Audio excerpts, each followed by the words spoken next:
choro ecoava pelos corredores frios do Hospital Monte Claro, misturado ao som incessante das máquinas. O pequeno Miguel, filho do poderoso empresário Arthur Fontes, havia nascido prematuro após a morte trágica da esposa de Arthur durante o parto.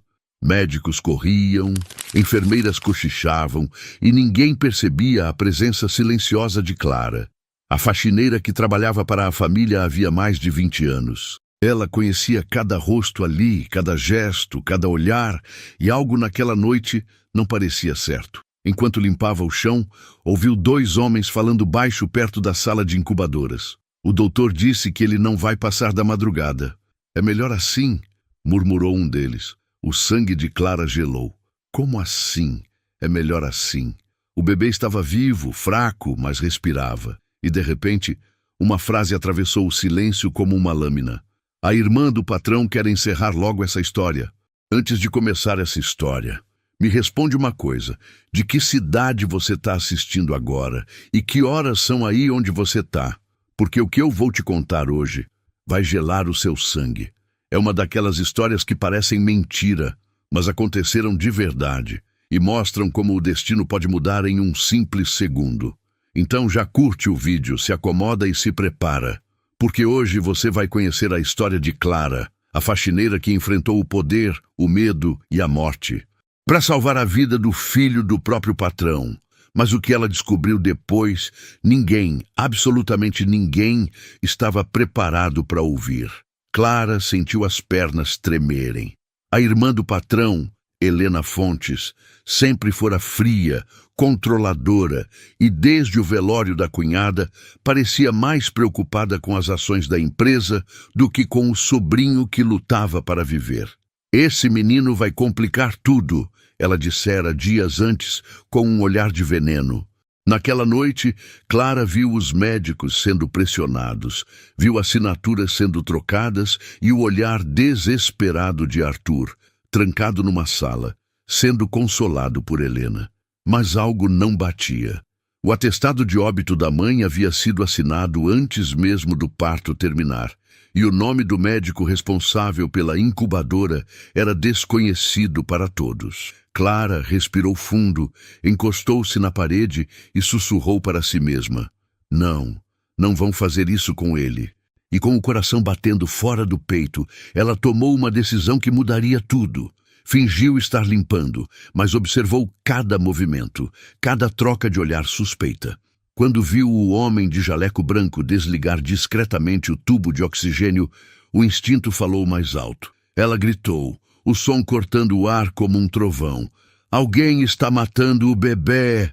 As luzes piscavam, a confusão tomou conta e o médico sumiu no meio da correria. Naquele instante, Clara percebeu que estava sozinha e que se não agisse, o pequeno Miguel não veria o amanhecer. Mas o que ela ainda não sabia era que aquele grito colocaria sua própria vida em risco. O corredor cheirava a desinfetante e medo. Clara tentava argumentar, mas os seguranças a arrastavam pelos braços, enquanto Helena, com seu blazer branco impecável, observava de longe com um sorriso quase imperceptível. O sorriso de quem tem certeza de que venceu. Mandem essa mulher embora. Agora, disse com uma frieza que fez até os guardas se entreolharem. Arthur, destruído, não via nada além da dor. Clara, por favor, vá para casa, murmurou, sem suspeitar que estava sendo manipulado pela própria irmã. Clara tentou avisar, tentou falar da seringa, dos cabos soltos, do tubo desligado, mas sua voz se perdia no caos. Ninguém queria ouvir a faxineira, ninguém acreditava na mulher simples que sempre limpava os rastros da riqueza alheia. Mas no fundo ela sabia que o perigo não havia terminado, só começado. Horas depois, já na rua, sentada na calçada fria, Clara observava as luzes do hospital refletindo nos olhos marejados. Tudo dentro dela gritava para voltar. Algo terrível estava prestes a acontecer. Quando viu um carro preto saindo discretamente pela garagem lateral, com um médico desconhecido ao volante, sentiu o estômago revirar. O instinto falou mais alto. Ela levantou-se e seguiu o carro a pé, mesmo sem saber para onde ia. No banco de trás, coberto por um pano azul, havia algo pequeno e que se movia. Não, não pode ser, sussurrou. Um trovão cortou o céu. A chuva começou a cair com força e cada passo parecia uma batalha contra o destino. Clara seguiu o veículo até uma estrada de terra, onde o carro parou num galpão isolado. Ela se escondeu atrás de um muro e viu os homens entrarem com um embrulho. A porta se fechou e o som abafado de um choro infantil rompeu o barulho da chuva. O choro era fraco, mas real. Miguel ainda estava vivo. Clara colocou a mão na boca para não gritar. Sentiu o coração acelerar e o mundo girar. Tinha duas escolhas: fugir e fingir que nada viu, ou enfrentar o inferno de novo. E foi ali, encharcada e sozinha, que decidiu entrar. Forçou a fechadura com uma chave de limpeza que guardava no bolso e entrou no escuro. A cena que viu gelou sua alma. Uma incubadora improvisada, um médico com uma seringa na mão e Helena ao telefone dizendo: "Faça logo, antes que meu irmão descubra."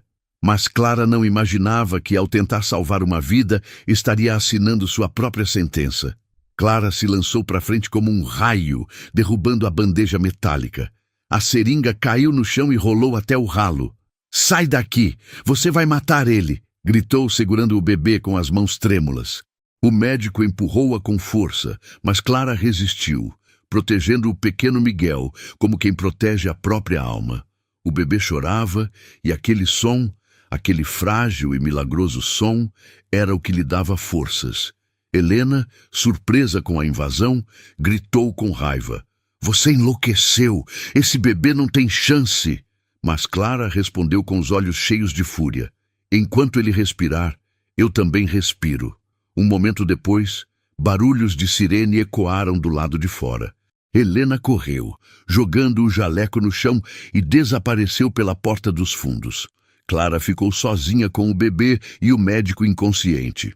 Ela tentou ligar para o hospital, mas a linha estava cortada.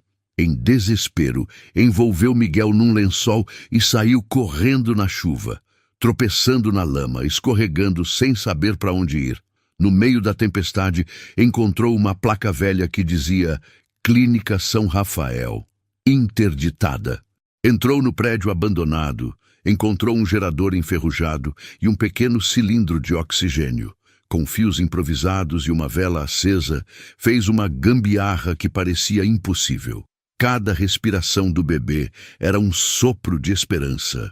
Lá fora, os passos se aproximavam. 2 homens gritavam o nome dela.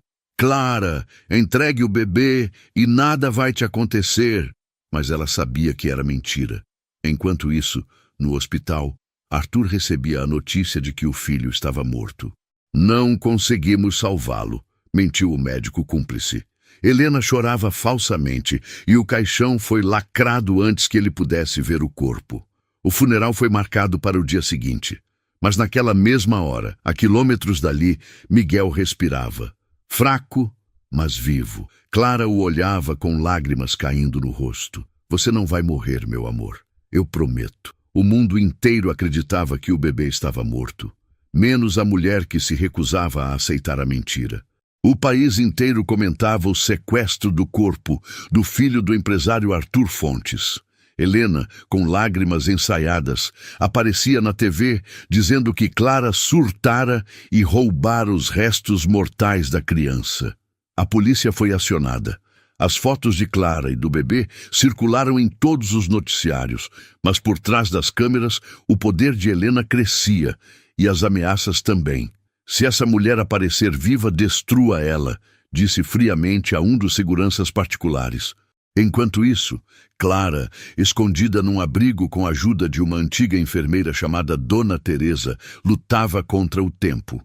O oxigênio improvisado estava acabando e Miguel gemia baixinho, lutando pela vida que todos já haviam desistido de salvar. No meio daquela madrugada, um milagre. O bebê reagiu. Chorou pela primeira vez com força. Clara ajoelhou-se e chorou junto, abraçando-o com o desespero de uma mãe.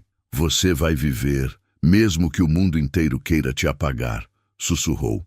Do outro lado da cidade, Arthur recebeu um envelope anônimo com um pendrive. Dentro, um vídeo mostrava Clara na sala escura, salvando o bebê e impedindo o médico de injetar a seringa. O empresário congelou. Meu Deus, o que é isso? Ao lado, um bilhete dizia: seu filho está vivo e sua irmã mentiu. A partir daí, tudo mudou. Ele mandou abrir o caixão do funeral e o que encontrou foi um boneco de pano envolto em lençóis. A farsa veio à tona. Arthur quase desmaiou. Ela me enganou. Ela matou minha esposa e queria matar meu filho, gritou em prantos. Naquele instante, a culpa o devorou. Enquanto isso, Clara era cercada pela polícia no abrigo.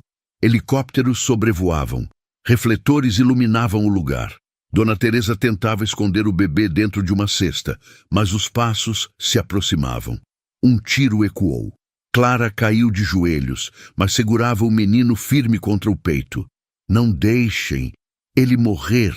E foi nesse instante, entre o som das sirenes e o choro do bebê, que a verdade começou a se vingar. Clara acordou num quarto de hospital, algemada, exausta, e sem saber se Miguel havia sobrevivido. A imprensa a chamava de sequestradora, de louca, de criminosa.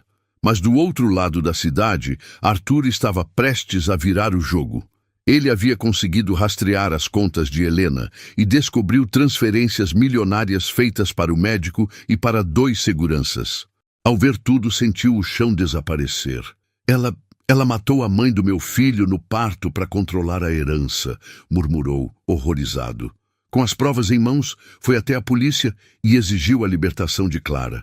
Quando os oficiais chegaram ao quarto, ela mal conseguia falar. O bebê, ele está bem, sussurrou. E a resposta veio como um milagre. Sim, ele está vivo e quer te ver. A cena foi de partir o coração. Arthur entrou no quarto com Miguel nos braços e ajoelhou-se diante dela. Você salvou o que eu mais amo e eu te tratei como louca. Clara chorou, tocando o rosto do bebê. Eu só fiz o que uma mãe faria. Naquela tarde, as manchetes mudaram. Faxineira é heroína, desmascara plano de herança e salva filho do empresário. Helena foi presa e toda a fortuna que tentou roubar foi revertida em nome do pequeno Miguel.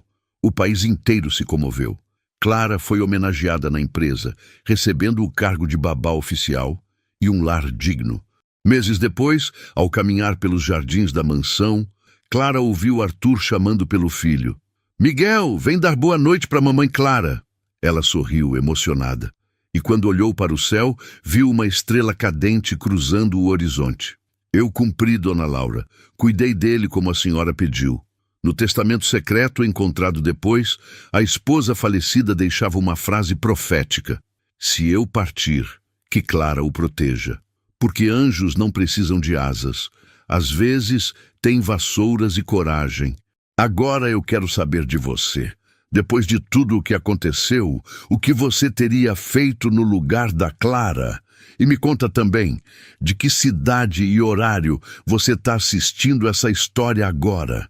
Eu amo ver gente de todos os cantos comentando aqui. Se essa história te arrepiou, deixa o like. Compartilha para mais gente conhecer essa mulher incrível. E lembra sempre disso. O bem pode até ser simples, mas nunca é pequeno. Porque no fim das contas, quem faz o impossível com o coração acaba se tornando o verdadeiro herói da vida real.